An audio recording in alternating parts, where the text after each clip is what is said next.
acontecer en el resto del mundo. La tarde. Hola, bienvenidos a La Tarde de NTN 24, el canal de las Américas. Soy Idania Chirinos. Como siempre, un gusto y un compromiso acompañarles. NTN 24, que hasta este momento ha estado en el 725 de DirecTV en Venezuela, pareciera que no está. Tomé la decisión de sacar a ese canal fascista.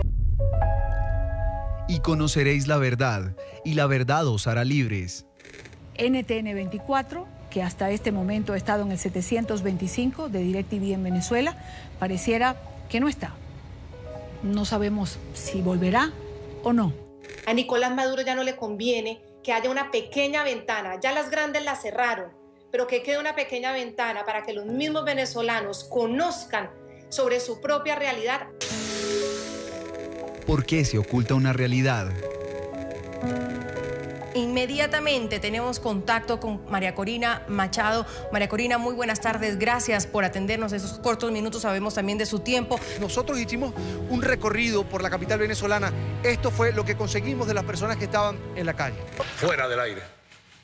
NTN 24. Fue una decisión de Estado. Era entonces el 12 de febrero de 2014.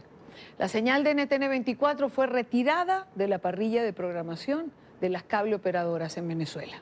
Más o menos a esta misma hora. Y hasta el día de hoy no ha sido restituida. 5 años después, NTN 24 renueva su compromiso con los venezolanos y con la información. Seguiremos caminando a su lado, como lo hemos hecho hasta ahora, para informar a los propios venezolanos que cada día tienen menos voces y menos medios locales que les muestren lo que ocurre en su propio territorio. Seguiremos igualmente trabajando cada día para informar al resto del mundo de lo que en Venezuela ocurre.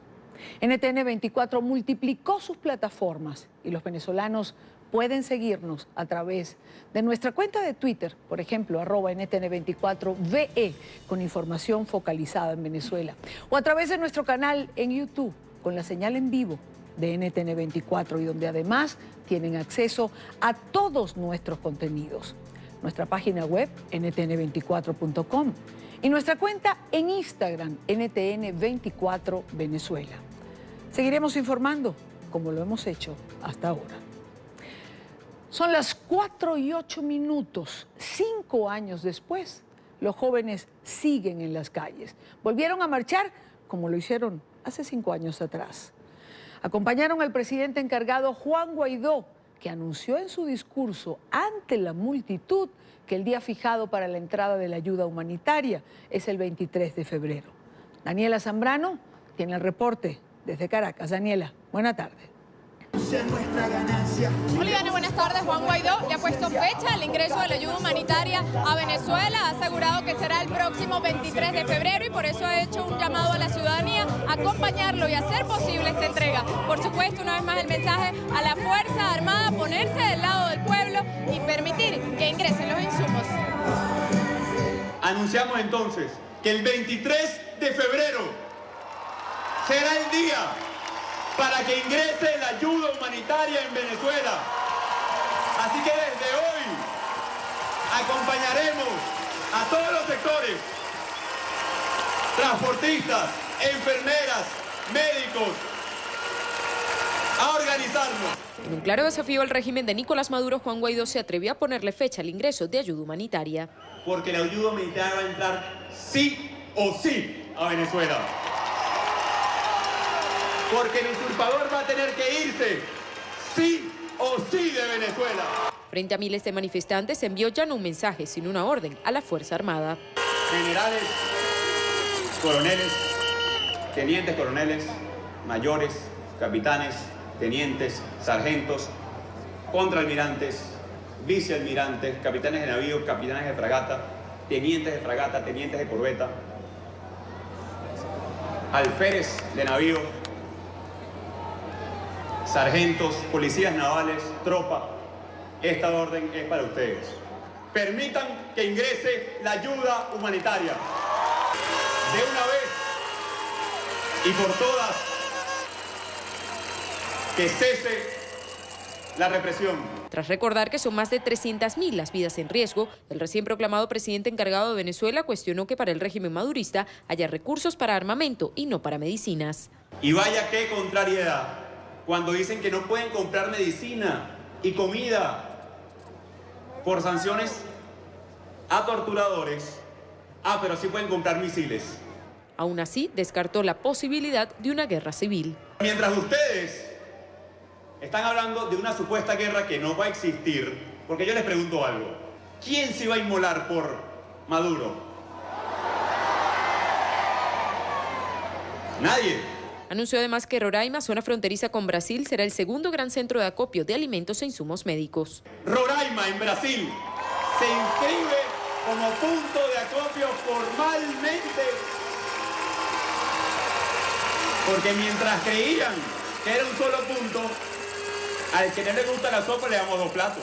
Consciente de que protagoniza un momento histórico, el joven político también se tomó un minuto para inmortalizar el instante. Y perdón por la digresión del protocolo, no acostumbro a hacerlo y ustedes lo saben. Pero es que quiero que vean este rostro de esperanza y alegría que tiene Venezuela. Así, una selfie frente a la multitud.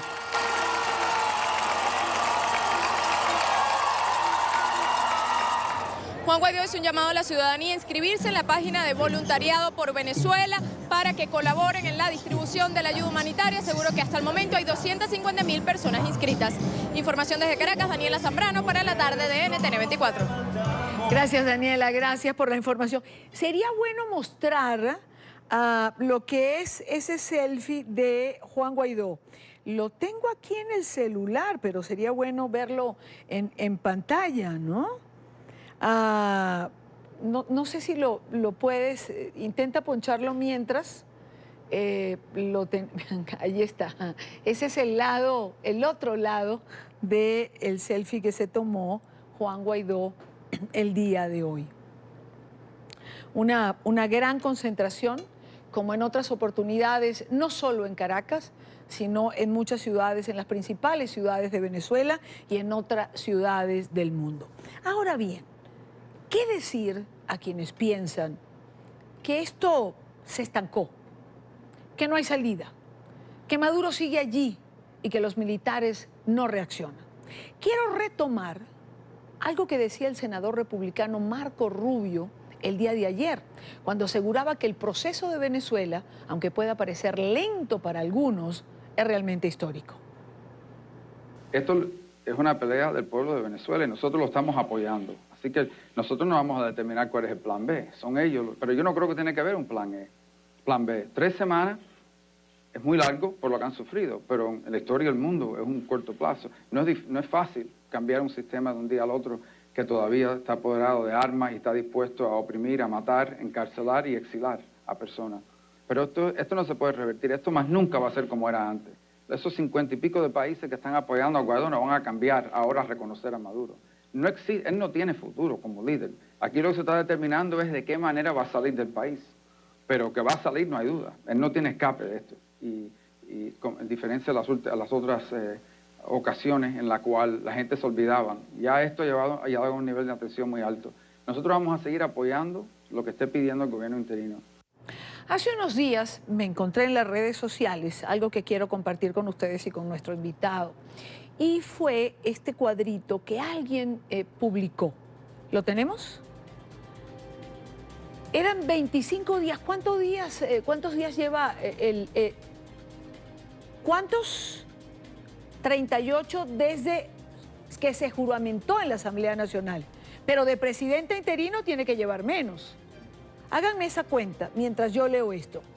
Cuando yo lo vi, y creo que fue la semana pasada, llevaba 25 días, y decía este cuadrito: Asamblea declara la usurpación, Guaidó asume la encargaduría, países del mundo apoyan, bloquean activos a la dictadura, protegen fondos del Estado, nombran embajadores, en proceso ayuda humanitaria, en proceso nuevo nombramiento del Consejo Nacional Electoral.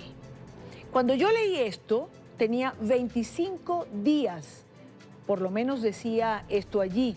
Me dice nuestro equipo de producción que desde la juramentación de Juan Guaidó han pasado 20 días, o sea que él estaba quizás contando unos días anteriores. Pero todo eso se ha hecho en el transcurso de los últimos días. Guaidó repite constantemente, vamos bien. Yo le pregunto a nuestro invitado, que nos acompaña en el día de hoy, Tulio Hernández, sociólogo, consultor internacional en políticas culturales y de ciudad, articulista del diario El Nacional. Tulio, bienvenido, gracias por acompañarnos. Buenas tardes. Yo preguntaría, coloquialmente, ¿vamos bien? Sí, no solamente vamos bien, sino que no hay retorno. O sea, yo creo que en esta oportunidad estamos acudiendo a una estrategia, primero, brillante, inteligente, que cada vez nos ahorra más vidas en las manifestaciones. Y segundo, yo creo que la población venezolana, y ahí hay que darle mucho crédito a Guaidó, ha ido entendiendo lo que no entendíamos en otras ocasiones, que esto es un proceso, que las luchas contra los totalitarismos no son de un día para otro, salvo que fueran bélicas.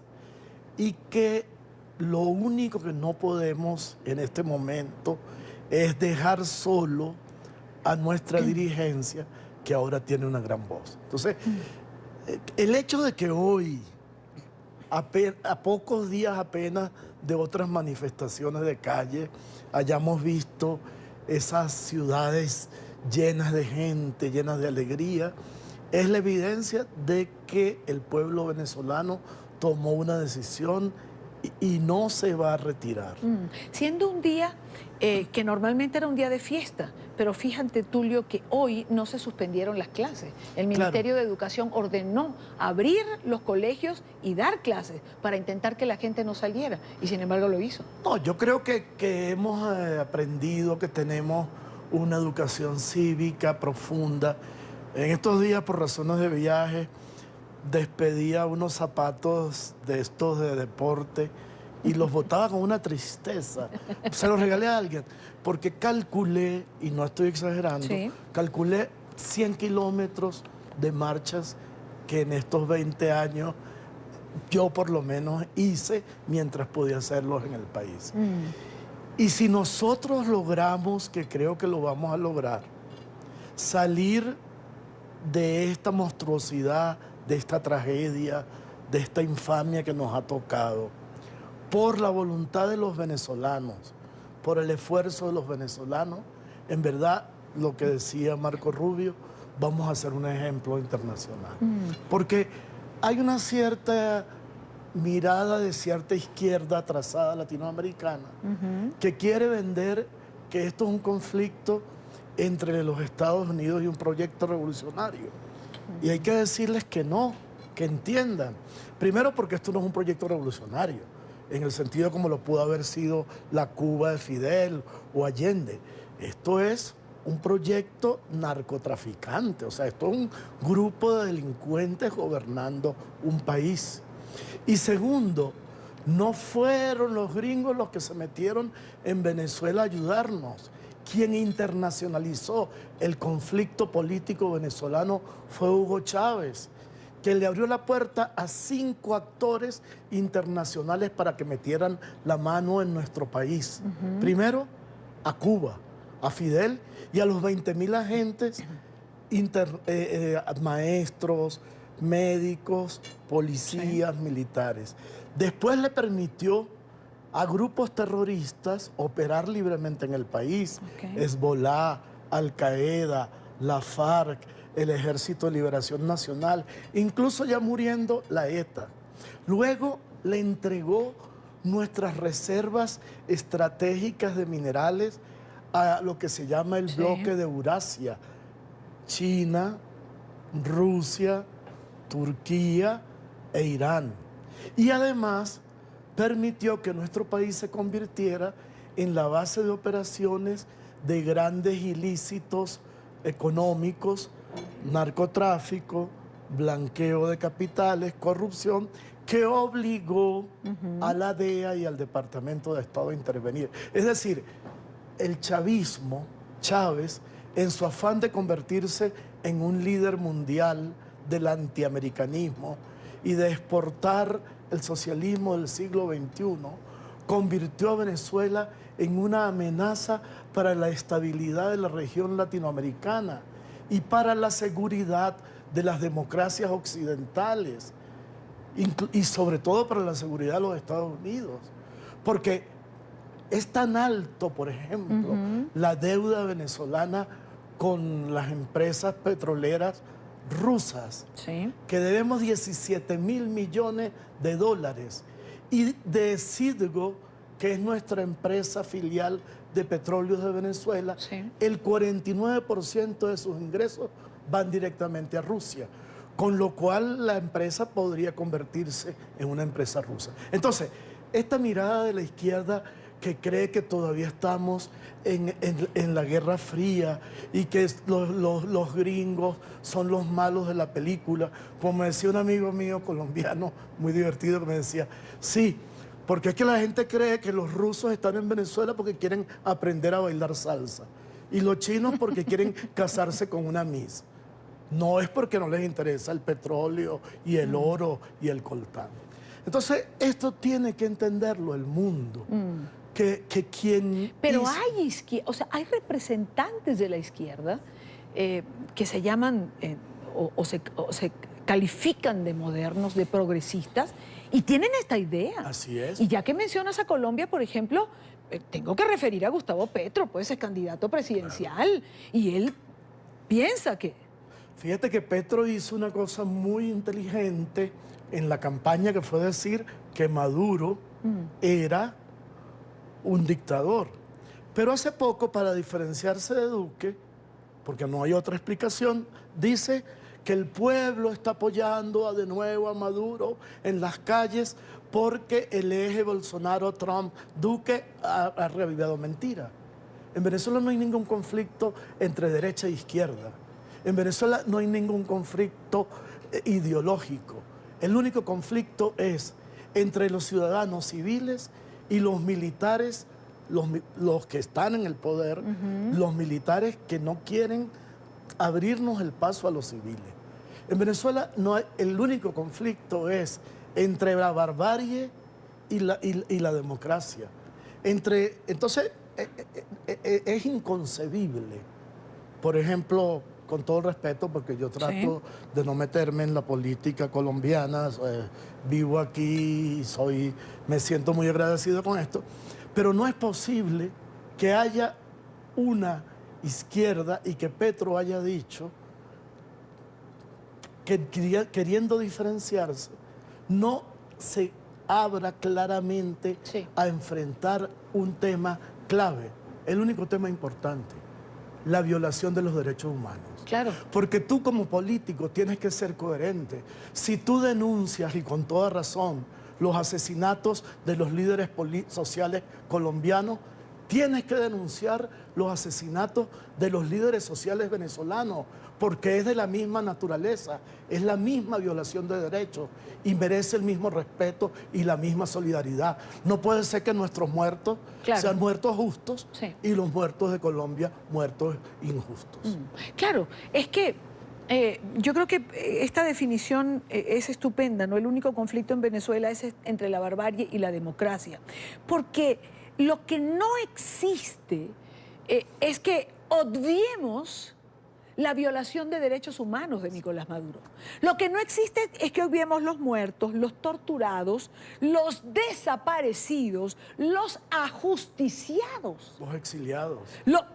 O sea... los enfermos que mueren por no tener medicamentos. Entonces, ¿de qué estamos hablando? Y yo creo que lo que está ocurriendo en Venezuela y en Nicaragua pone a la izquierda de América Latina en un dilema definitivo.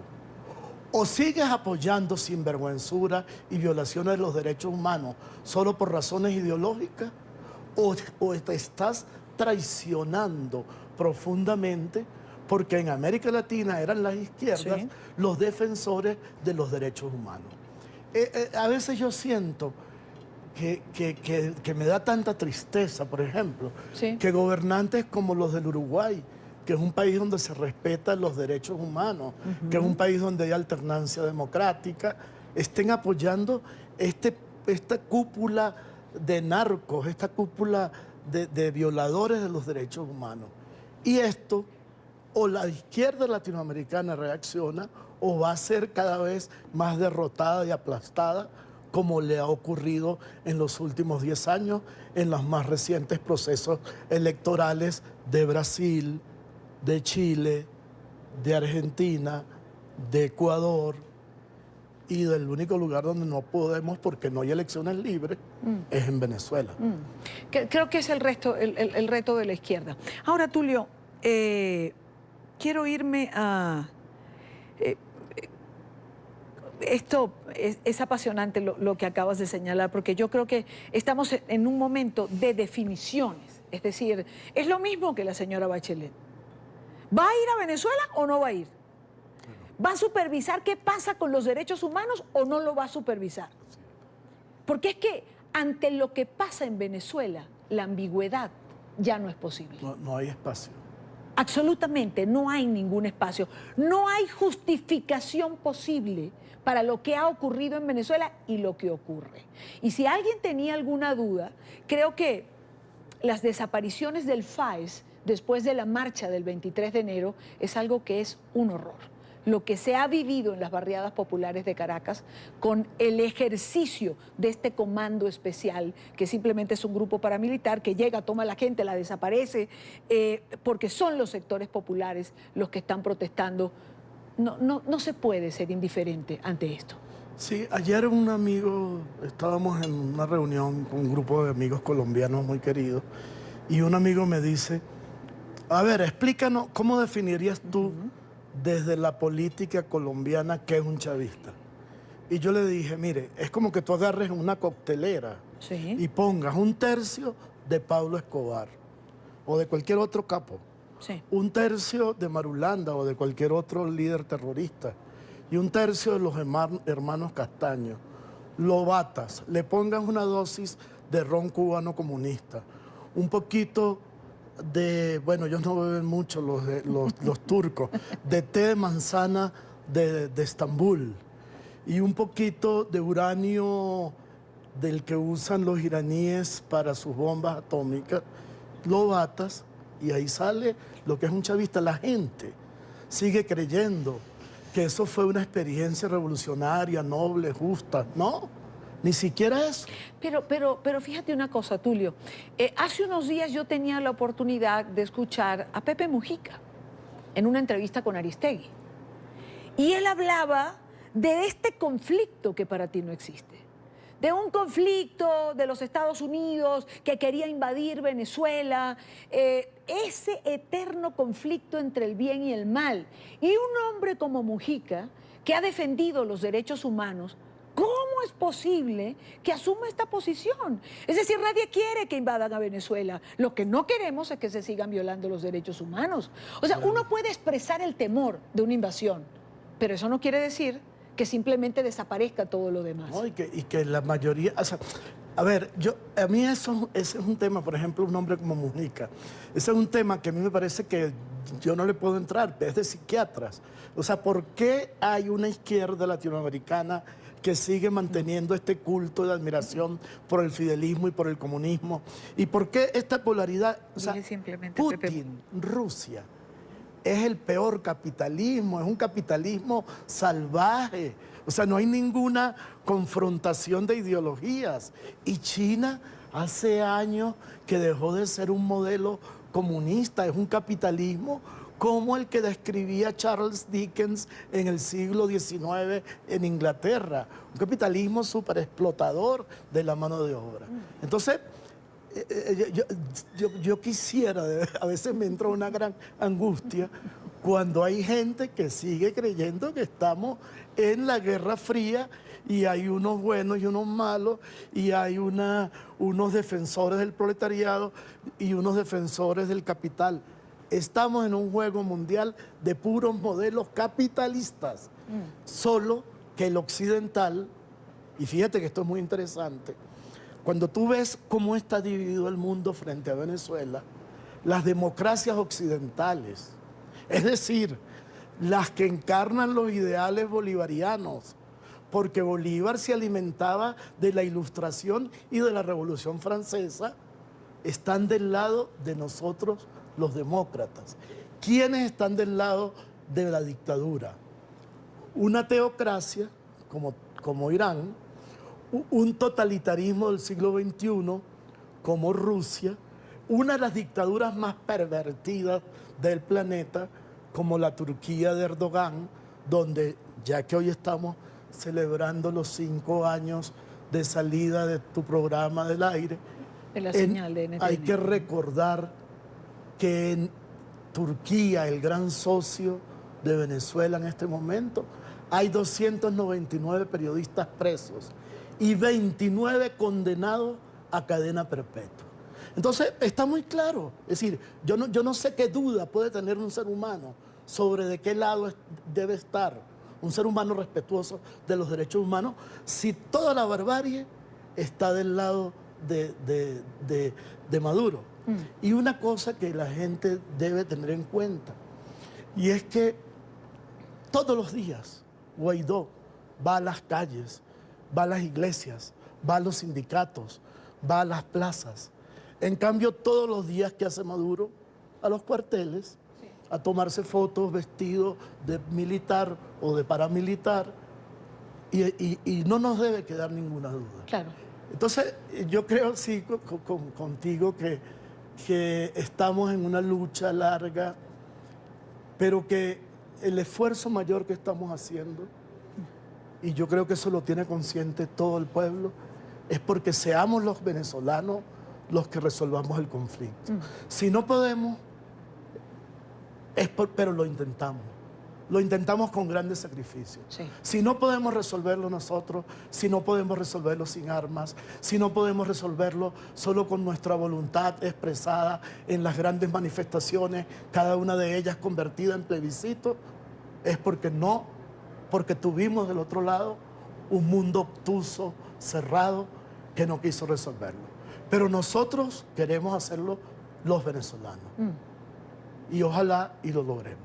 Ojalá y así sea. Quiero retomar 2 puntos antes de terminar la entrevista, porque me parecen importantes y por allí comenzamos. Quería compartir con nuestra teleaudiencia y contigo, Tulio, algo que escribía Thaís Peñalver en su cuenta de Instagram, que decía: si alguien está apurado, le sugiero calma, porque el entramado criminal, comunista, de corrupción, de ignorancia sobre qué es un país, de respeto institucional y múltiples violaciones de derechos humanos, no se desmontan de un día para otro. De manera que paciencia y cordura. Paciencia y cordura. Sí. Es decir, estamos en una hora de definiciones donde la desesperanza no tiene cabida y hay que entender que esto es un proceso. Así es. Y no desilusionarse, confiar en nuestro liderazgo. Que por una vez está en bloque. Claro. Y además qué bueno que sea Thaís Peñalver, porque una de las cosas que yo siempre trato de explicar acá en Colombia es que Chávez es un militar y un dictador más.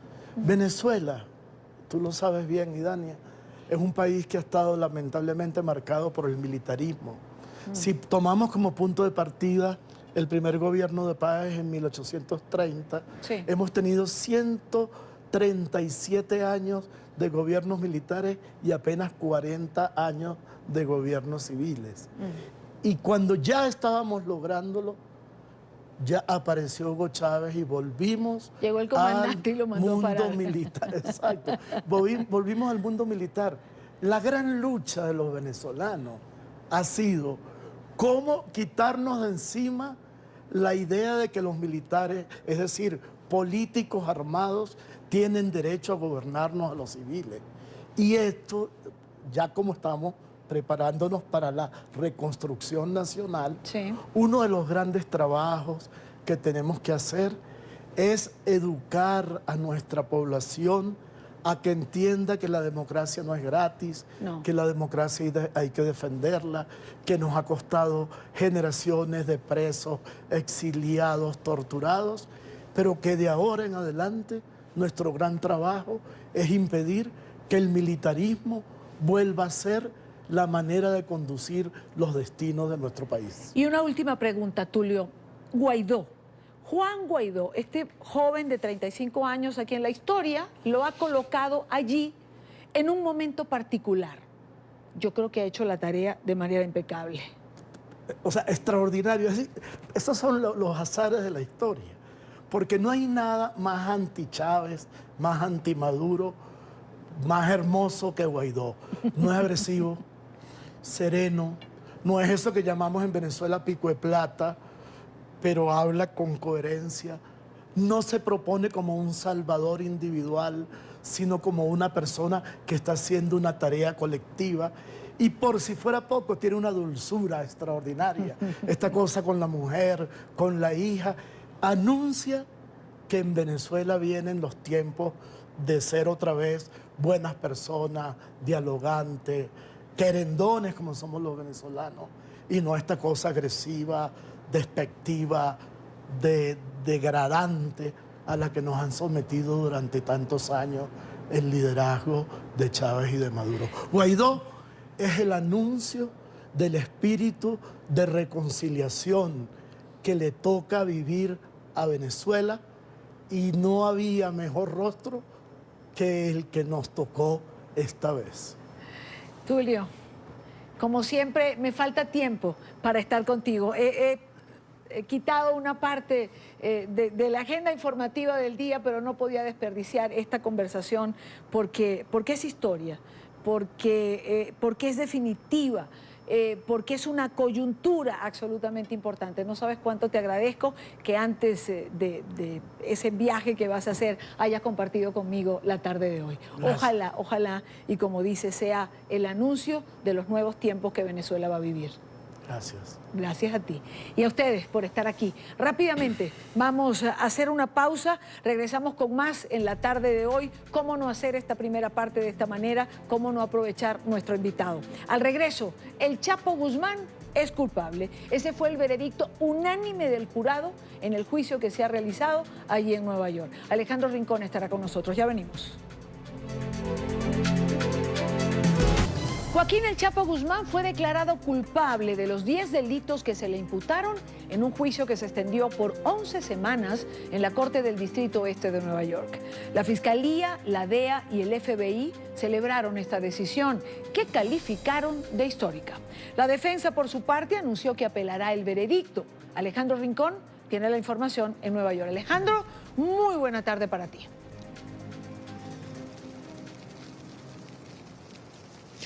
Hola, Dania, televidentes del canal de las Américas. Hoy, martes 11 de febrero de 2019, se ha escrito parte de la historia judicial de los Estados Unidos en el lugar donde nos encontramos ahora. La Corte Federal del Distrito Este de Nueva York ha declarado culpable de todos y cada uno de los 10 cargos imputados en contra de Joaquín El Chapo Guzmán.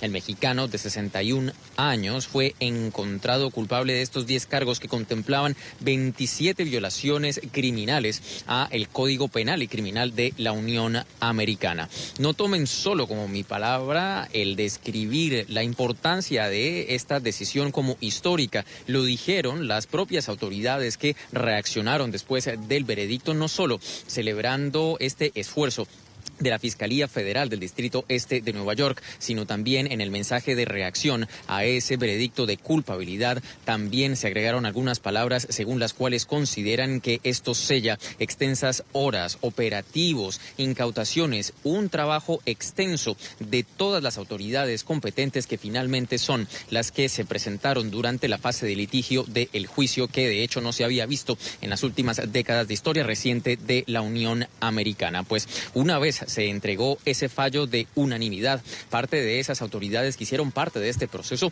entregaron declaraciones a la prensa. Vean parte de la reacción a esta decisión. Hoy yo les digo que la justicia americana le ha servido una dosis significante a Joaquín El Chapo Guzmán. De esta manera, acabando sus días de traficar drogas, acabando sus días de matar personas y de llevar a cabo actos violentos, todo con el propósito de envenenar nuestras calles con cocaína, con heroína y otro tipo de narcóticos. Este tipo de labor este tipo de acontecimiento no hubiera sido posible si no fueran por los fiscales que llevaron a cabo este caso. Es un equipo clase A, por los agentes investigadores de todas las agencias que participaron a nivel mundial para llevar a cabo esta investigación, para atrapar a Joaquín El Chapo Guzmán, para extraditarlo, encauzarlo y hoy asegurar el veredicto de culpabilidad. El gobierno de los Estados Unidos y sus representantes, como el que ustedes acabaron de escuchar, fueron quienes reaccionaron primero y minutos después fue turno de la defensa del acusado. Ellos, por una parte, dijeron no solo que están frustrados, obviamente, por lo sucedido, sino también confesaron haber trabajado extensamente y siempre en el mejor interés de su cliente. A continuación, más de la reacción de la defensa del Chapo. No estamos de acuerdo con el veredicto, pero como dijo Lichtman, luchamos por Joaquín. Él estaba muy consciente de lo que iba a pasar hoy y seguimos adelante. Vamos a seguir con la defensa de él hasta donde podemos, dando ánimos a nosotros. Él es un hombre muy fuerte, muy duro y él entiende lo que pasó y lo que le enfrenta y que sigamos adelante con él defendiéndolo. ¿Va a haber una apelación? Seguro. Vamos a ver todas las opciones que él tiene. El veredicto entregado hoy es la clausura de parte de un proceso judicial que todavía está en proceso. Luego de la fase de esa entrega del fallo viene la de sentencia. Ya sabemos anticipadamente que a raíz de haberse encontrado al acusado culpable, esos delitos representan cadena perpetua. Sin embargo, el juez Brian Cogan, a cargo de la causa, el próximo 25 de junio, de acuerdo con lo establecido por ahora, será finalmente quien entregue esa última palabra, esa última voz de cuánto tiempo va a tener que permanecer el mexicano de 61 años en prisión en los Estados Unidos. Como nota o dato adicional sobre lo que sucedió dentro de la sala en esos minutos cruciales cuando se leía el veredicto, allí estaba presente su esposa, Emma Coronel, quien estuvo callada, tranquila, acongojada y sobre todo consciente de ese momento que estaba cambiando su historia personal y la de su familia para siempre. Ella posteriormente salió de la corte sin hacer mayores declaraciones a la prensa. La información que tenemos para ustedes en directo desde la Corte Federal del Distrito Este de Nueva York. Continúen con más en la tarde. Gracias, Alejandro. Gracias por la información. Termina de alguna manera este juicio que ha sido uno de los más importantes que hemos podido seguir, uno de los más apasionantes, porque ha sido una novela cotidiana donde hemos escuchado desde la intervención de presidentes, el pago de sobornos a altos niveles de las esferas gubernamentales, todo lo que ha rodeado el juicio al Chapo Guzmán, que ha sido encontrado culpable por unanimidad. 4:50 minutos, hora costa este. La reforma constitucional que será votada el próximo 24 de febrero no nace del pueblo cubano, nace del Partido Comunista, según expertos en la Organización de Estados Americanos. El organismo acoge a esta hora una charla sobre la nueva constitución cubana en el marco de la Carta Democrática Interamericana. Aseguran que, como era de esperarse, las modificaciones no cambian la esencia de la dictadura. Emiliana Molina está en vivo con nosotros. Emiliana, buena tarde para ti. Hola, ¿qué tal, Idania? Bueno, muy buenas tardes para ustedes y los televidentes. Pues esta nueva constitución, Idania, busca reemplazar la Carta Magna que está vigente desde 1976. La nueva constitución reconoce el papel del mercado, la propiedad privada y la inversión extranjera, pero no sin renunciar al único partido comunista de Cuba. Algunos expertos aquí en la Organización de Estados Americanos demuestran o dicen que esta constitución demuestra la ausencia de un sistema democrático y también de la falta de implementación de la Carta Democrática Interamericana, que recordemos fue implementada en el 2001 por los países miembros del organismo, donde cada uno de ellos firmó asegurando que trabajarían no solo para fortalecer la democracia, sino también para preservarla. Sin embargo, esta constitución demuestra que aún hay ausencia de leyes de defensa de los derechos humanos, también de elecciones libres, justas y transparentes, y demuestra que aún en Cuba no hay separación de poderes. Es muy importante porque el régimen cubano está tratando de implementar una obra de teatro para ganar la legitimidad que el pueblo cubano no le ha dado. Están imponiendo una reforma constitucional que viola todos los derechos de los ciudadanos cubanos y que pretende condenar a cadena perpetua de castrismo a la ciudadanía cubana en un texto que de hecho está amenazando al pueblo cubano con usar las armas contra cualquiera que quiera cambiar el sistema económico, político y social. Esta es la gravedad del asunto y por tanto llamamos a toda la comunidad internacional desde la Organización de Estados Americanos a que, cumpliendo también con los principios del sistema interamericano, no reconozcan un régimen que no tiene la elección popular y no reconozcan una constitución y un referéndum que no cumple con los mínimos exigibles para ser llamado creíble o legítimo.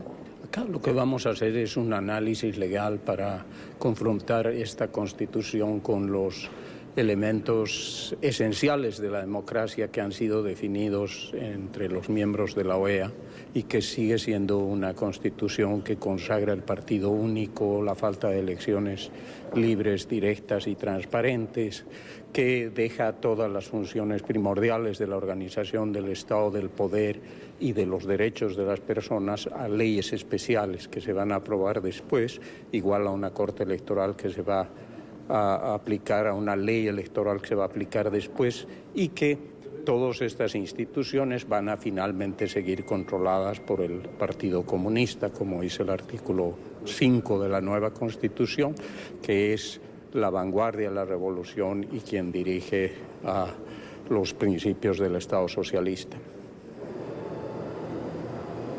Y es que según los expertos en la OEA, nada ha cambiado en Cuba en los últimos 60 años y los cubanos se verán forzados y no tendrán otra opción que votar por este texto impuesto.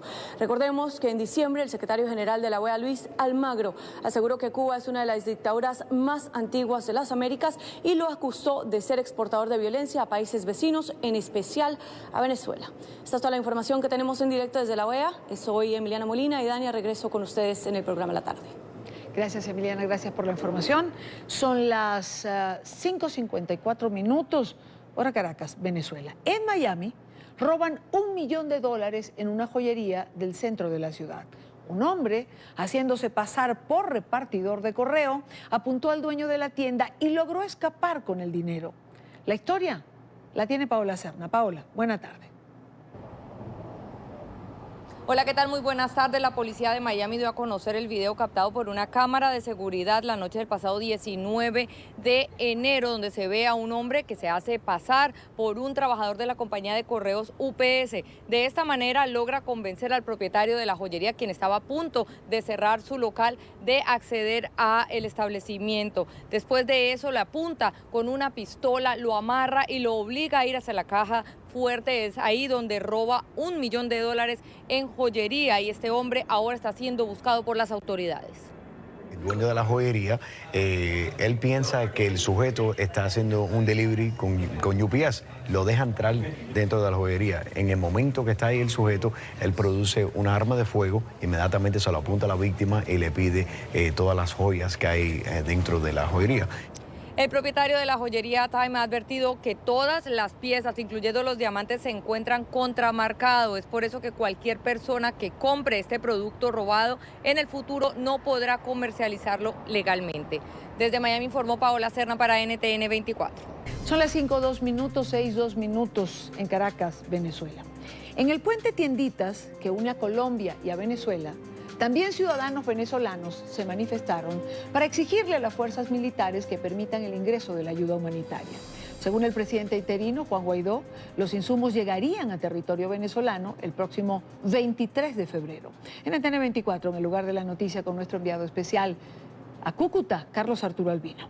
Carlos Arturo, bienvenido, buena tarde para ti. Hola, buena tarde también para ti, Dani. Nos encontramos en el Parque Santander, esto es en el centro de Cúcuta. Nos encontramos acá porque aquí se han desplegado varios venezolanos, se han dispuesto varios venezolanos porque están protestando, siguen protestando. Esta mañana lo hacían, más temprano lo hacían en el puente de Tienditas. Ahora lo hacen de este lugar, lo hacen acá en el Parque Santander. Ellos piden que la ayuda humanitaria, por supuesto, ingrese a territorio venezolano y también que cese la usurpación de Nicolás Maduro. ¿Cuál es su nombre y apellido? Karina Mendoza. Karina, cuéntame, ¿qué hacen el día de hoy? ¿Cuál es la finalidad de lo que están haciendo hoy? El enfoque de hoy es para presionar al gobierno de Maduro y a la comunidad internacional, hacerle un llamado para que la ayuda humanitaria entre a Venezuela. Ahora, ya han dicho que el próximo 23 de febrero va a entrar la ayuda humanitaria. ¿Su opinión? Estoy segura que sí, porque todo el pueblo de Venezuela quiere que entre la ayuda humanitaria. Estamos esperando alineamiento de nuestro presidente, Juan Guaidó. Bien, muy... Si es necesario de que hagamos un corredor humano para que entre la ayuda, la vamos a hacer, Bien, muchísimas gracias. Aquí hay personas, Idania, que cargan sus banderas, bubucelas, muy contentos. ¿Por qué? ¿Por qué la veo tan feliz el día de hoy? Tenemos ya la esperanza hecha, ¿verdad? Que vamos a salir de ese régimen dictatorial que nos acosa en Venezuela. Y aquí estamos, en pie de lucha. El próximo 23 de febrero, dijo el presidente interino Juan Guaidó que la ayuda humanitaria ingresa. ¿Su opinión? Tenemos plena fe en él. Tenemos que seguir los pasos a seguir. Y ahí estamos. Vamos a estar pendientes para ayudarlo con la ayuda humanitaria. Bien, muchísimas gracias. Estamos felices. Bien, muchísimas gracias. Aquí diferentes personalidades se han acercado, Idania, como la diputada Gaby Arellano, está por estos lugares conversando con la gente. Han apoyado esta concentración que se registra acá, desplegaron una bandera gigantesca. Pero quiero mostrarte la historia y quiero que me permitas compartirla con tus televidentes. Es la historia de una mujer de 63 años de edad. Y Dania, ella llegó al Puente Internacional Simón Bolívar, conversó con nosotros, con las cámaras de la tarde de NTN 24 y dijo que llevaba algunas cosas para vender, para poder tener algo de comida para ella, su nieta y su hija. En esta improvisada carroza, Elsa lleva puestas sus esperanzas. Vende estas chatarras para conseguir dinero y llevar algo de comer para Venezuela. Llevo chatarra, llevo tubos cortados, llevo correas, lo que llaman ustedes correas o vigas, ya cortaditas para poder vender eso, para comprar una harinita para que llevar para casa. Llegó a Cúcuta la mañana de este martes. Lleva 4 horas de camino. Dice que no ha sido fácil a sus 63 años tener que rebuscarse el dinero. De ver la vida que estamos viviendo nosotros en Venezuela. Porque nunca se había visto esto. Llegó a la chatarrería. Todo lo que consiguió en su larga travesía se lo recibieron. Lo pesaron y le pagaron. Por su arduo trabajo recibió 9.000 pesos. De inmediato va a comprar comida. Dice que la situación ha hecho que su hija, que está en cama por una enfermedad, y su nieta hayan rebajado de peso. Tanto yo como la muchacha, la mamá de la niña. ¿Cuántos kilos han bajado? Bueno, alrededor de 30 kilos. Nosotros hemos estado muy flacas. Ahorita nosotros nos toca la vida muy dura porque nosotros no tenemos ni comida ni zapatos. Entonces nos toca, tú sabes, con la ropita que la gente nos dona, nos regala por ahí, así es como nos sobrevivimos nosotros. Por eso me da mucha tristeza, señor, mucha. Es lo más duro que yo he vivido en mis 63 años que yo tengo de vivir en esta tierra. Logró comprar pasta, 1 kilo de azúcar y 1 libra de lentejas. Ya le toca regresar a casa para preparar el almuerzo con los productos obtenidos. Carlos, Arturo Albino ha estado trabajando allí en Cúcuta y compartiendo historias como estas que acabamos de escuchar y de ver. Son las historias que muestran, los testimonios que muestran la crisis que se vive en Venezuela. La crisis que, por otro lado, Nicolás Maduro se empeña en desmentir una y otra vez en todas las entrevistas que ha ofrecido en medios internacionales en los últimos días. Tenemos de nuevo a Carlos Arturo Albino. Y Dania, quiero mostrarte rápidamente esta bandera gigantesca que han desplegado acá los venezolanos. A esta hora están recorriendo el Parque Santander. Esto lo que usted ve es en vivo y en directo y lo puede ver por NTN 24, que hemos desplegado también esta cobertura desde la zona fronteriza, desde que llegó la ayuda humanitaria 10 camiones, 100 toneladas y están ahorita bloqueadas en el puente Tiendita porque recordemos que Maduro ha bloqueado este puente para que no pase la ayuda humanitaria. Vamos a escuchar aquí a la señora. Mi señora, ¿usted de qué parte de Venezuela es? Yo vengo del estado Nueva Esparta. Tengo 7 meses que me vine a Cúcuta por miedo a morir de hambre. Me aterré cuando vi a mis vecinos recoger pedazos de yuca y de ñame en el mercado de los cocos. Y por temor a yo llegar a ese nivel, me vine. Soy perseguida política, mi hija estuvo presa en el estado Nueva Esparta y fue trasladada a Barcelona, juzgada a un tribunal militar siendo civil. Ahora, el presidente interino Juan Guaidó ha dicho que el próximo 23 de febrero ingresará la ayuda humanitaria que está bloqueada aquí en Cúcuta. ¿Su opinión? Por supuesto que va a entrar y todos vamos a ir.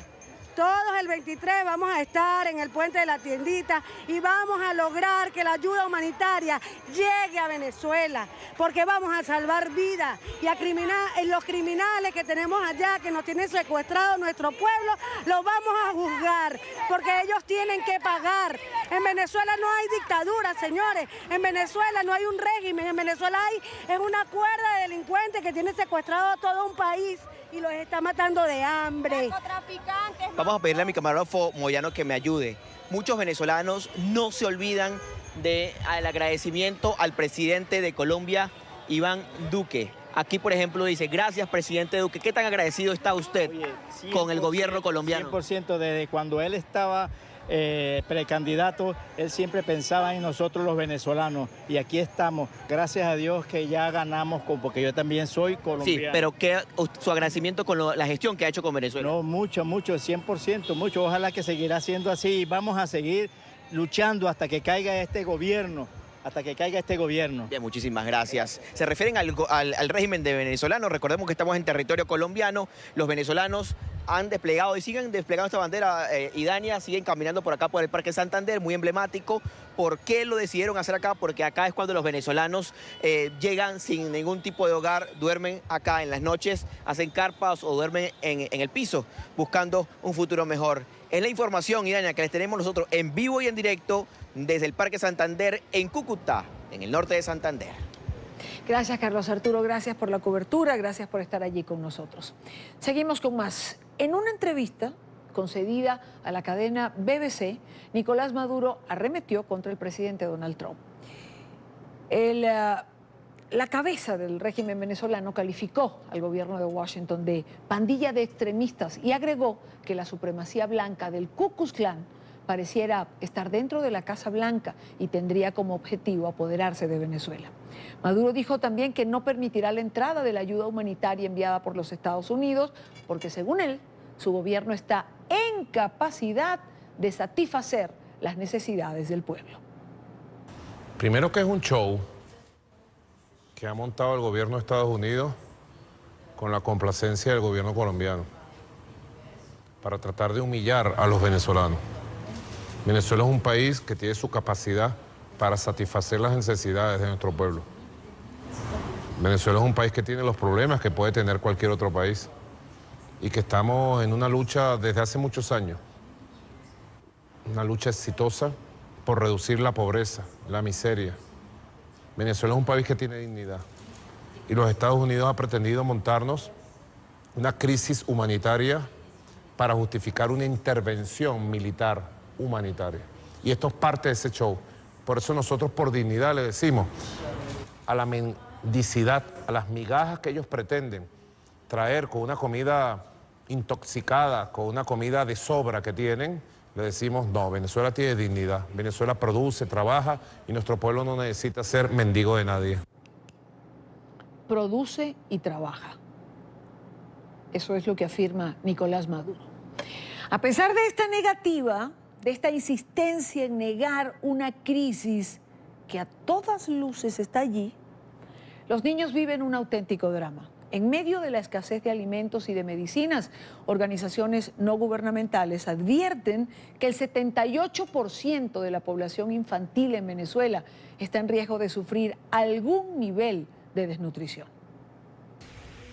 Yemilay batalla para vestir a su hija que sufre de desnutrición. A sus 2 meses, la pequeña Rosmilay debería pesar unos 5 kilos, pero apenas alcanza la mitad, 200 gramos menos que al nacer.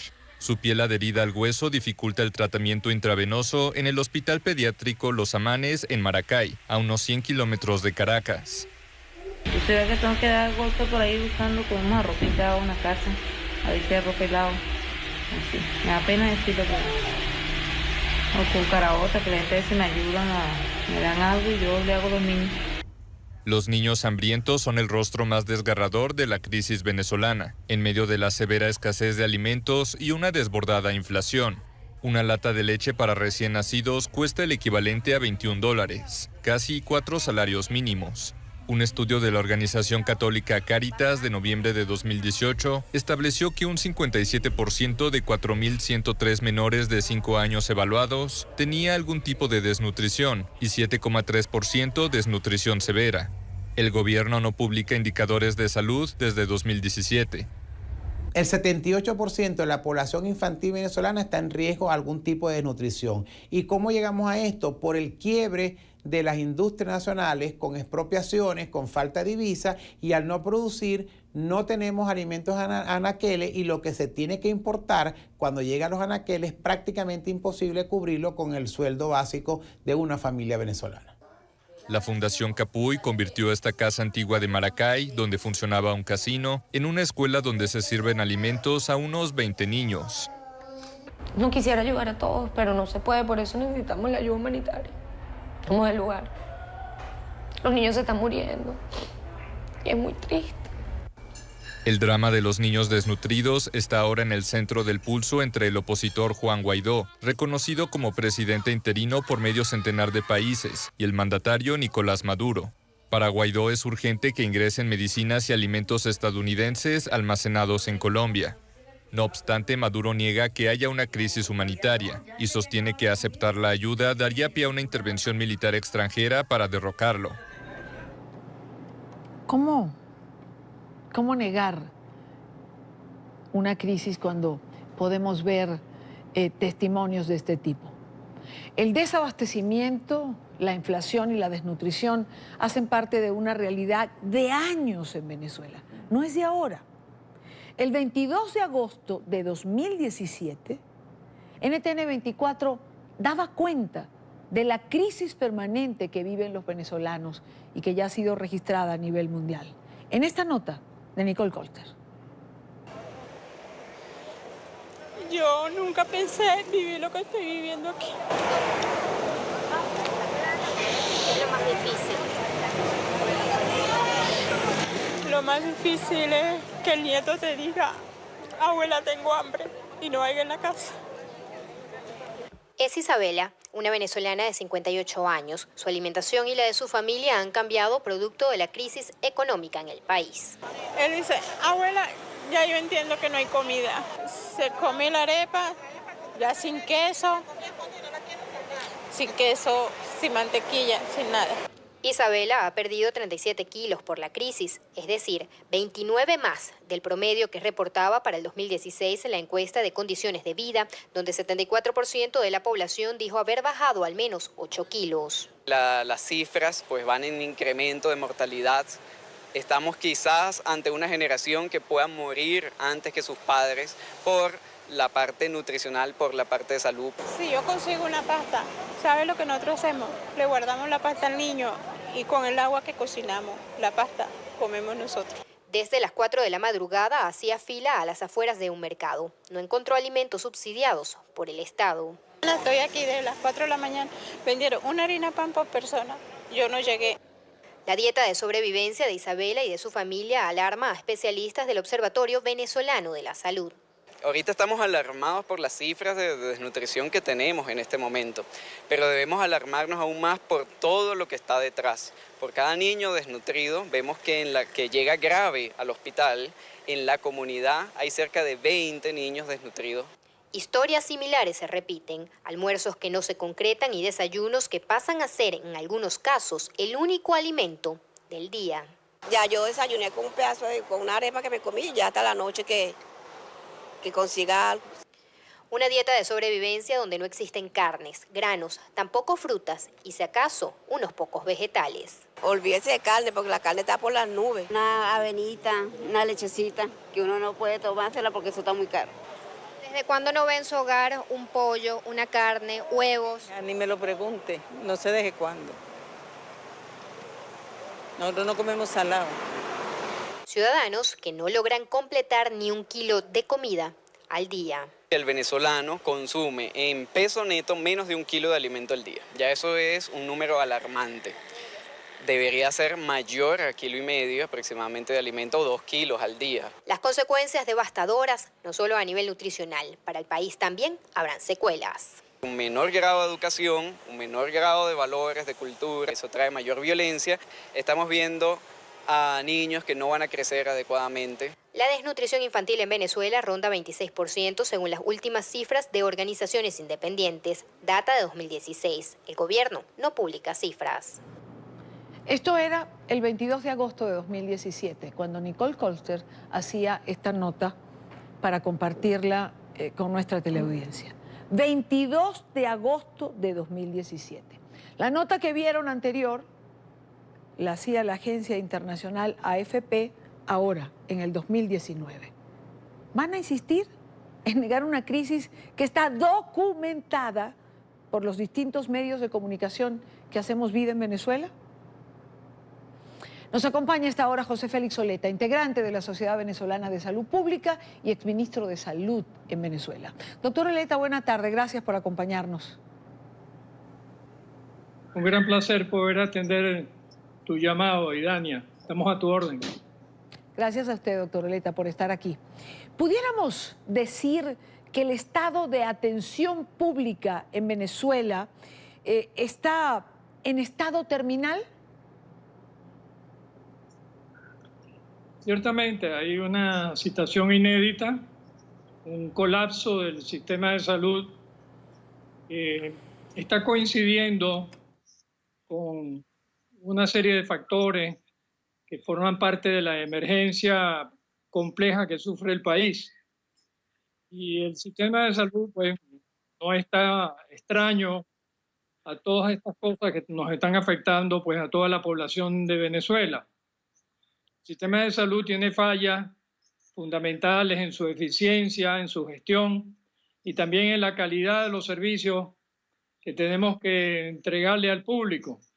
Así que en este momento no podemos satisfacer las necesidades, las demandas de salud de la población y las fallas que estamos observando son fallas sistémicas, ocurren en todo el territorio nacional y en todas las acciones fundamentales de un sistema de salud, tanto en la previsión, en la educación para la salud, en la promoción de conducta saludable, en la prevención de enfermedades y también en el sistema asistencial, en las redes de servicio y en las estructuras hospitalarias.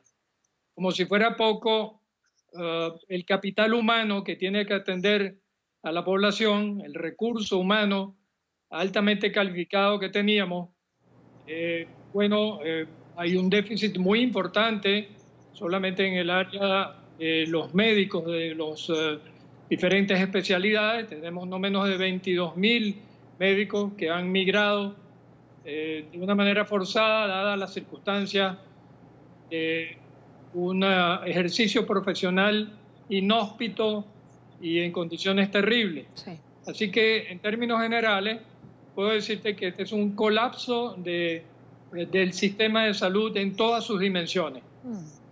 Después de escuchar, doctor Oleta, toda su descripción, ¿cómo entender que se niegue que hay una crisis asistencial de proporciones bíblicas, por decirlo de alguna manera? Es más, ya no es una crisis, esto es una debacle.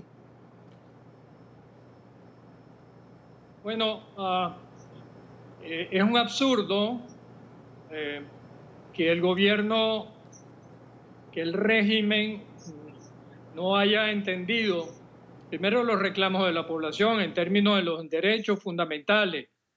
En el caso del sistema de salud, el régimen tiene una obligación fundamental de ofrecer las garantías y de proteger a la población para que pueda ejercer plenamente el derecho a la salud. Eso no fue comprendido y en consecuencia se ha producido un abandono progresivo del sistema, ha coincidido con otros factores como el factor de orden económico. Las inversiones en salud no se hicieron de una manera eficiente y por otro lado una altísima corrupción, una desprofesionalización del sistema desde la cabeza, desde la rectoría del sistema hasta todo el esquema organizativo de las redes de servicio.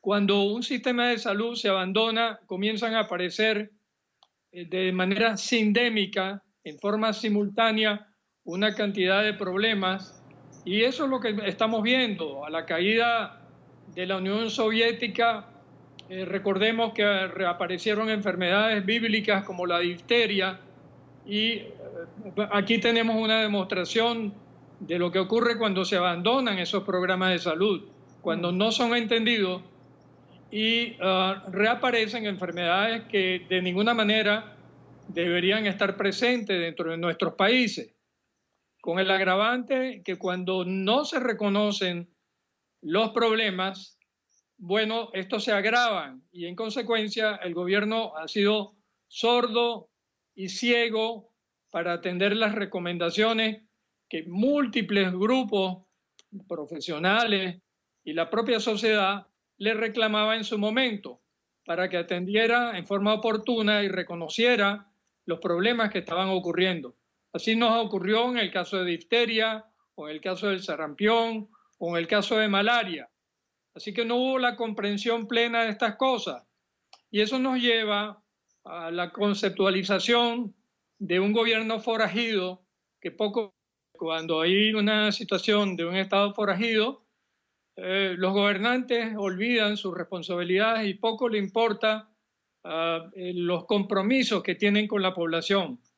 En consecuencia, se abandonan esas obligaciones fundamentales para garantizar el derecho a la salud y otros derechos fundamentales de las personas. Y en esta emergencia compleja, el país se hunde dentro de una nación en crisis y en consecuencia tenemos una nación muy comprometida desde todo punto de vista, desde su nutrición, desde los servicios básicos esenciales y por supuesto en términos de la calidad de la vida. Sí. Eso en otras partes es un estado fallido en donde no hay la voluntad del gobernante o la capacidad del gobernante para atender las demandas de la población para ese bienestar. En consecuencia, se está produciendo una ruptura entre los intereses que tiene el señor Maduro y los intereses reales de la población, a los cuales el señor Maduro tiene que buscar las soluciones, está comprometido con la población. No lo entiende así y en consecuencia el señor Maduro está decretando su propia salida del gobierno. Esto ocurrirá de un momento a otro, no sabemos cuándo, pero es un abandono de las responsabilidades y los compromisos éticos que tiene el gobernante en relación con la población de Venezuela. Doctor Oleta, usted ocupó la cartera del Ministerio de Salud. ¿Tuvo Venezuela alguna vez la estadística vergonzosa que hoy exhibimos en renglones como la desnutrición, desabastecimiento de medicinas, brotes de enfermedades olvidadas como la difteria que usted acaba de mencionar, por ejemplo?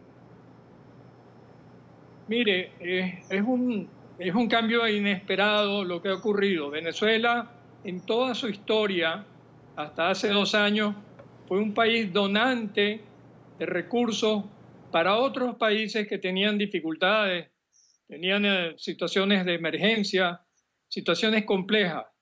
Venezuela se ha transformado ahora en un país receptor de ayuda y de donaciones, tanto de países amigos, como es el caso de Colombia o Brasil, como de instituciones del sistema de Naciones Unidas.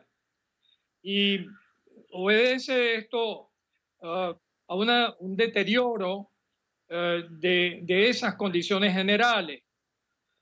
Aparte de que el país por sí mismo no puede satisfacer, no tiene la capacidad económica y muchas veces la capacidad técnica, la competencia para poder abordar problemas tan complejos como es el que está ocurriendo en Venezuela. Es la primera vez que tenemos una situación como esta. Nunca tuvimos la necesidad de organizar equipos para una situación de emergencia compleja. En consecuencia, mire, desde el punto de vista de salud, solamente Colombia recibió el año pasado más de 1.640 casos de malaria. Brasil, por su cuenta, recibió cerca de 4.500 casos de malaria originados en Venezuela. Y estamos exportando malaria a Guyana, a las islas del Caribe, a Trinidad, a Ecuador, a Perú y hasta Argentina. Cuando esto ocurre, ya existe una preocupación regional. Las naciones entienden, y los sistemas de Naciones Unidas entienden que la crisis se ha escapado de sus manos y se transforma en una crisis continental de riesgo en todas sus dimensiones, tanto por el impacto que sufren esos países con la migración masiva forzada de venezolanos que están en condición muy vulnerable, que tienen problemas de salud y que cargan sus sistemas de salud y también sus sistemas sociales. En consecuencia, una gran preocupación. Y en este año solamente los fondos de Naciones Unidas para poder atender la crisis en Venezuela se estiman en más de 730 millones de dólares. Y eso te puede dar una idea de la magnitud del problema. Recursos que en este momento no existen en Venezuela para poder atender estas necesidades urgentes. Doctor Oleta, José Félix Oleta, integrante de la Sociedad Venezolana de Salud Pública y exministro de Sanidad. Muchísimas gracias, doctor Oleta, por estar con nosotros, por compartir estos minutos. Y Dania, gracias a ti por la oportunidad de conversar con muchos venezolanos que te están oyendo en este momento. Gracias, doctor Oleta. Buena tarde para usted en la medida de lo posible. En medio de esta negativa de permitir el ingreso de ayuda humanitaria, hay muchas voces del oficialismo que han tratado de justificarlo. Hemos oído varias explicaciones para ello, pero esta no la habíamos oído hasta hoy. Es la vicepresidente Delcy Rodríguez. Escuchen lo que dijo. Algo que debe llamarnos a la alerta, a la alarma por todo el pueblo, porque esa ayuda humanitaria viene contaminada y envenenada, es cancerígena. Así lo han mostrado distintos estudios científicos de esa supuesta comida desechada de los Estados Unidos que busca a través de químicos envenenar a nuestra población. Podríamos decir que son armas biológicas. Armas biológicas. No vimos armas biológicas en lo que Carlos Arturo Albino nos mostraba allí en el centro de acopio. Vimos, la verdad, pañales, toallas sanitarias, cepillos de diente, vimos alimentos varios. Tampoco estaban descompuestos. Armas biológicas. Por cierto, recuerden que en algún momento, hace unos días atrás, Nicolás Maduro dijo que iban a llevar a las puertas de la Casa Blanca 10 millones de firmas. 10 millones de firmas en apoyo a la posición de Nicolás Maduro. ¿Cómo se están obteniendo estas firmas? Miren bien, este video lo hicieron llegar, o me lo hicieron llegar, y lo quiero compartir con ustedes. Esto es lo que trajeron a mi casa ahorita para que me llegara la bolsa. Primero, para que me llegue la bolsa, tengo que firmar esto. Carta abierta al pueblo estadounidense para firmar apoyando al presidente Maduro. Aquí algunos vecinos ya han firmado. No es mentira, señores. Esto es lo que trajeron a mi casa ahorita para que me llegara la bolsa. Primero, para que me llegue la bolsa, tengo que firmar esto. Carta abierta al pueblo estadounidense para firmar apoyando al presidente Maduro. Aquí algunos vecinos ya han firmado. No es mentira, señores. Esto es lo que trajeron a mi casa ahorita para que me llegara la bolsa. Primero, para que me llegue la bolsa, tengo que firmar esto.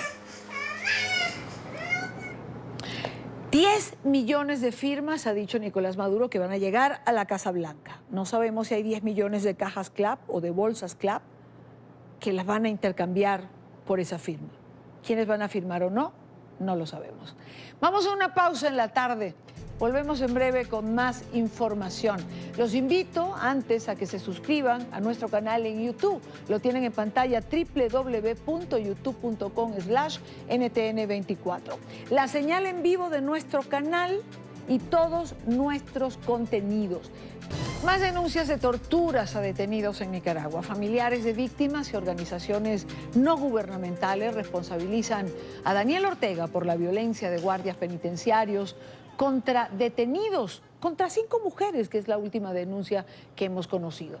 La opositora Unidad Nacional Azul y Blanco denunció y condenó esta presunta agresión sufrida por ciudadanas que están en prisión por protestar contra el gobierno. Quiero saludar a esta hora a Violeta Granera. Ella es miembro de la Unidad Nacional Azul y Blanco de Nicaragua. Señora Granera, buena tarde, bienvenida. Muchas gracias, señor Idania. Muchísimas gracias a su canal porque siempre están pendientes y interesados en lo que está pasando en Nicaragua. Se los agradecemos mucho. No tiene por qué. Estamos además atentos a lo que allí ocurra. Es noticia y hay que estar del lado de los derechos humanos. Yo comienzo preguntándole, señora Violeta, ¿el Chipote se ha convertido en un centro de torturas? Bueno, el Chipote ha sido un símbolo lamentable de la tortura a los nicaragüenses. Es un símbolo histórico en todas las dictaduras, desde la dictadura de Somoza, la dictadura de los 80 y ahora con esta dictadura. Decir el Chipote o que alguien va a ser llevado al Chipote es sinónimo de terror. Inclusive ha habido un movimiento desde hace varios años que hemos querido que desaparezca esto, sobre todo por eso, porque nos trae recuerdos funestos a los nicaragüenses. Y efectivamente en este momento, en esta dictadura y esta brutal represión, el primer lugar donde se llevan a los secuestrados y a las secuestradas es este lugar donde no hay ninguna posibilidad de saber cómo están, si les están entregando los alimentos. Hayan habido gente que ha desaparecido del Chipote y pues repito, a veces nos sentimos contentos cuando sabemos que la gente es pasada del Chipote a las cárceles, digamos, tradicionales. Sin embargo, el terror continúa tanto en la Modelo, que es la cárcel para hombres, como en La Esperanza, que es la cárcel donde están alrededor de 50 mujeres que han sido secuestradas y que están dando una muestra de dignidad y de valentía realmente impresionante, igual que los presos políticos que están también en la Modelo, que son más de 700 presos políticos. Ahora que usted menciona este centro carcelario en donde están las mujeres, hace unos días se denunció que habían golpeado salvajemente a 5 de ellas. Entre quienes se encuentra, por cierto, Irlanda Jerez. Ella es el líder de los comerciantes. ¿Se tuvo información posterior? ¿Cuál es el estado de salud de ellas en este momento y de Irlanda? Bueno, sabemos que en el caso de Irlanda ni siquiera se ha podido mover de su cama debido a lo maltratada que está por las golpizas. Pero también hay otro caso entre estas 5 mujeres, que es el caso de Brenda Muñoz, que es una de las secuestradas que inclusive tiene un problema serio de salud que no han ni siquiera permitido que sea atendida. Yo les quiero decir que esto que pasó el jueves recién pasado no es la primera vez. Ya había habido una agresión brutal a las mujeres y esta vez, efectivamente, como usted menciona, golpearon de manera brutal a 5 mujeres porque se querían llevar a 3 de ellas a un lugar desconocido, a un destino desconocido, y las mujeres, repito, están dando una muestra enorme de solidaridad entre ellas y de defensa mutua, y eso bastó para que llegaran 20 paramilitares, 20 matones del régimen a darles esa brutal paliza. Esto está ocurriendo en todas las cárceles, en las 2 cárceles, en la Modelo y en La Esperanza. Nicaragua está violando, pero de una manera flagrante, la Convención de Naciones Unidas contra la tortura y los tratos crueles e inhumanos, y por supuesto nuestra propia Constitución y las leyes nacionales. Eso para nosotros ahorita es la prioridad número 1, la liberación de los presos y las presas políticas. No podemos ya seguir soportando semejante barbarie a la que están siendo sometidos ellos y ellas. Me llama la atención, señora Violeta, cuando usted se refiere a Irlanda y dice, bueno, lo que sabemos es que no se ha podido levantar de la cama. ¿No hay comunicación frecuente con la familia? ¿No es habitual, no hay un régimen de visitas como en todos los países del mundo? Sí, eventualmente, poco a poco se ha ido permitiendo que los familiares puedan ver a su detenido, pero no tienen una fecha cierta. En cualquier momento les pueden decir que va a haber visita y se las cancelan.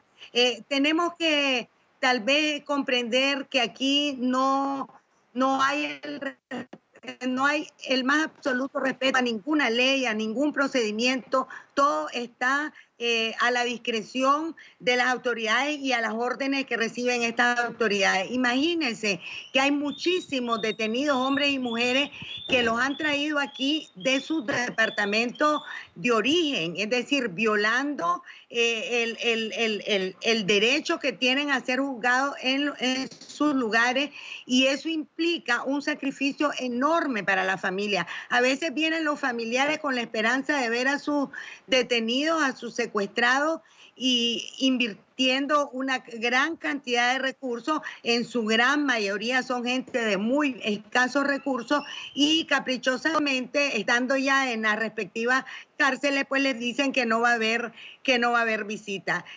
Aquí estamos realmente al arbitrio, a la discreción abusiva de las autoridades de la dictadura, y es por eso que repito, señora, que para nosotros lo más urgente, y es la lucha que estamos haciendo, es lograr la liberación de todos los presos y presas políticas que además, según un ex magistrado de la Corte Suprema de Justicia que renunció y denunció, no tienen, como todos nosotros sabemos, ningún delito que pueda ser calificado o imputable a estas personas. Nosotros seguimos en la lucha, estamos forzando para que haya una salida pacífica, que se pueda dialogar y negociar la salida de la dictadura, pero ninguna negociación va a ser posible mientras el régimen no libere a todos nuestros presos y presas políticas. Estamos trabajando esta gestión en colaboración, en apoyo también con el Comité por la Liberación de los Presos y Presas Políticos, y estamos dirigiéndonos en este momento al Consejo de Derechos Humanos, que va a tener una reunión ordinaria pidiéndole a la Alta Comisionada de Derechos Humanos y a los miembros del Consejo que atiendan de manera general la crisis de Nicaragua, la crisis de derechos humanos, que saquen una resolución, pero por supuesto con énfasis, y en particular ahorita con el tema de los presos y las presas políticos. Al día de hoy, señora Violeta, ¿cómo se ejecuta la represión en Nicaragua? Mire, esto no ha parado ni un solo momento. Nosotros tenemos contabilizado un promedio de 2 a 3 personas secuestradas violentamente cada día en diferentes lugares del país. Aquí nada está normal. La dictadura se llena la boca hablando de diálogo, de buscar una solución, pero no está dando ninguna prueba de estar dispuesto a respetar lo mínimo, que es la dignidad y la vida y el debido proceso y el respeto a la ley y a los derechos que tienen las personas. Todos los días, señora, hay secuestrados, entran a las casas, por supuesto, sin ninguna orden judicial, secuestran a la familia, en algunos casos se llevan al padre y a los hijos, y eso es el pan de cada día en Nicaragua ahorita. Es verdaderamente una situación atroz, porque como esta es una lucha cívica y hemos decidido mantenernos en la lucha cívica, no hay forma de respuesta más que la denuncia y la presión, y es lo que estamos haciendo, y sobre todo pues exigiendo que 2 cosas para cualquier proceso de negociación que se pueda dar: la liberación de todos los presos y las presas políticas y el cese a esa represión indiscriminada y brutal que continúa ejerciendo el régimen. Quiero darle las gracias a Violeta Granera, miembro de la Unidad Nacional Azul y Blanco de Nicaragua, por haber estado aquí. Buena tarde. Muchísimas gracias, muy amable. Gracias a usted, gracias a usted. Rápidamente, vamos al corte. Regresamos en breve. Ya venimos. Mientras tanto, nuestras cuentas en Twitter se las dejo en pantalla. @NTN24, nuestra cuenta general, @NTN24VE, que está focalizada con información en Venezuela. Mi cuenta personal, @Idania Chirino.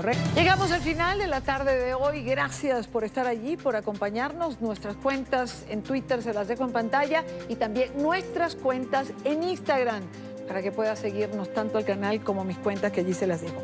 No me despido sin antes compartir con ustedes de nuevo las imágenes de esa gran movilización, de esa concentración que hoy se produjo en Caracas, en la capital de Venezuela, atendiendo la convocatoria de Juan Guaidó, exigiendo que se permita el ingreso de la ayuda humanitaria. Miren ese letrero: respeto a la vida. Y respeto a la vida es permitir el ingreso de una ayuda humanitaria que puede salvar la vida de muchísimos venezolanos. Me despido con estas imágenes y les espero mañana, como siempre, para compartir, debatir, analizar la agenda informativa del día.